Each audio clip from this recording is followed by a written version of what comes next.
दांव पर 40 जिंदगी, किसकी गलती?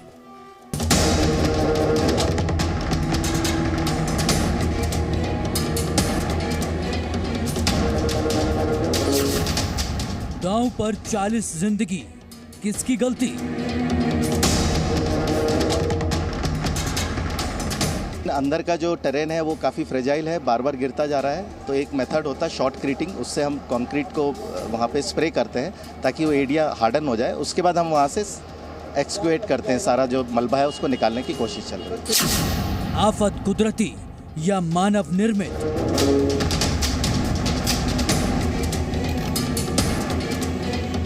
अभी जो मशीन से लगी हुई हैं खुदाई करने के बाद जो एक्सकवेशन का काम कर रही हैं, तो वो करते करते साथ ऊपर से मलबा भी गिर रहा है। ये समस्या थोड़ा मैं पैदा कर रहा है। मलबा थोड़ा सा गीला सा है, हैवी होकर नीचे धंस रहा है। 35 घंटे बाद कई अनसुलझे सवाल। उत्तराखंड के उत्तरकाशी में बन रही टनल के एक हिस्से को गिरे हुए करीब 35 घंटे बीत चुके हैं, लेकिन अभी तक बचाव का काम पूरा नहीं हो पाया है। बचाव का काम पूरा होना तो दूर की बात है, अभी तक बात इसी पर चल रही है कि किस तकनीक से मजदूरों तक पहुंचा जाए। हादसे के 30 घंटे बाद राज्य के मुख्यमंत्री पुष्कर धामी मौके पर पहुंचे, अधिकारियों से बात की और फिर कहा कि भगवान से प्रार्थना है कि जो मजदूर अंदर फंसे हुए हैं वो सकुशल निकल आए और इसके लिए कोशिशें भी जारी हैं। तो मुख्यमंत्री धामी के इसी बयान के साथ कई ऐसे सवाल भी खड़े होते हैं जिनका जवाब मिलना जरूरी है। हमारा पहला सवाल, जी न्यूज पहला सवाल पूछ रहा है, 40 लोगों की जान मुश्किल में है, आखिर इसके लिए कौन जिम्मेदार है? धामी सरकार हादसे के 30 घंटे बाद क्यों जागी? क्या टनल निर्माण में लापरवाही बरती गई? पिछले हादसों से सबक क्यों नहीं लिया? पांचवा सवाल, ऐसी स्थिति का अंदेशा क्या पहले से नहीं था?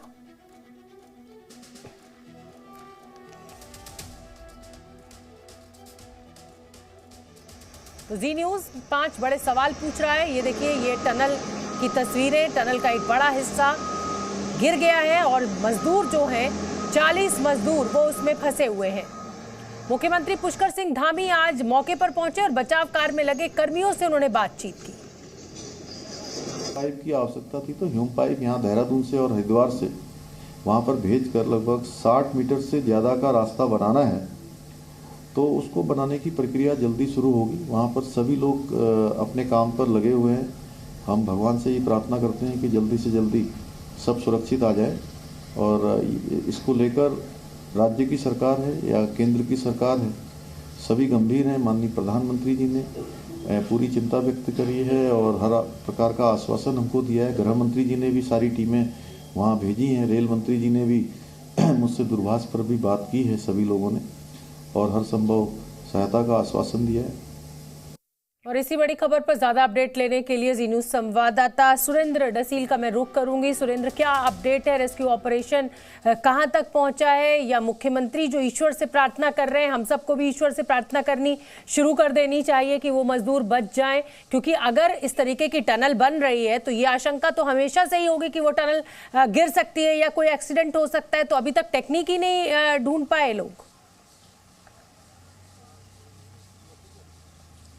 देखिए, बिल्कुल शोभना, आपने सही कहा। 4 किलोमीटर से ज़्यादा लंबी ये टनल है और इसकी शुरुआत में अगर हादसा हुआ है तो ये चिंता तो हमेशा बनी रहेगी कि क्या टनल में निर्माण या निर्माण के बीच में या पूरा होने के बाद भी कोई बड़ा हादसा हो सकता है, क्योंकि जिस तरीके से 35 घंटे से ज़्यादा का समय हो चुका है और अभी भी सबसे बड़ी बात यह है कि हम कैसे उन तक पहुंचेंगे, कैसे उन लोगों को बचाव राहत होगा, इसको लेकर अभी तक कोई ठोस नीति नहीं बन पाई है। जो टेक्निकल विशेषज्ञ हैं वो ये कह रहे हैं कि जब हम बड़ी मशीनों से मलबा हटाने की कोशिश करते हैं तो ऊपर से मलबा गिरता है और इसको देखते हुए हमें बहुत एहतियात से काम करना होगा। कहीं ऐसा ना हो कि टनल का एक बड़ा हिस्सा और गिर जाए और चिंता और बढ़ जाए, क्योंकि अभी तो उनको ऑक्सीजन, पानी और फूड की सप्लाई हो पाई है, उनसे वॉकी टॉकी के जरिए बात हो पाई है।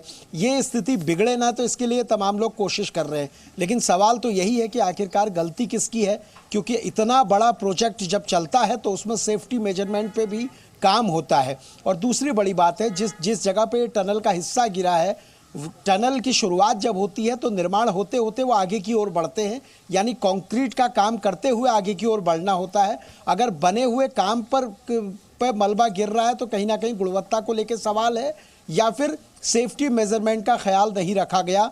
और दूसरी बड़ी बात यह है कि ऑक्सीजन फूट के लिए इतने घंटों बाद अगर मशक्कत करनी पड़ी है तो पहले बैकअप में प्लान क्यों नहीं था। उत्तराखंड में रेलवे से लेके ऑल वेदर से लेके कई तरह के प्रोजेक्ट पे काम चल रहा है जिनमें टनल का निर्माण हो रहा है, तो ये खतरा तो हर जगह बरकरार है। अगर इसमें हमारी स्थिति इस तरीके की है तो और जगह भी शोभना ये चिंता का विषय बनेगा।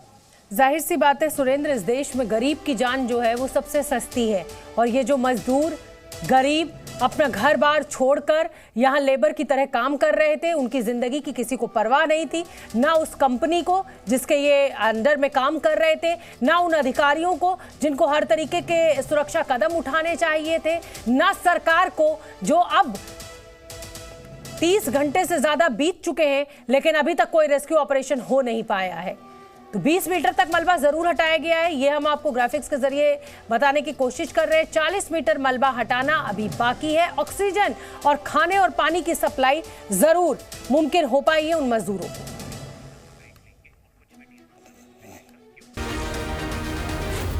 Zee News।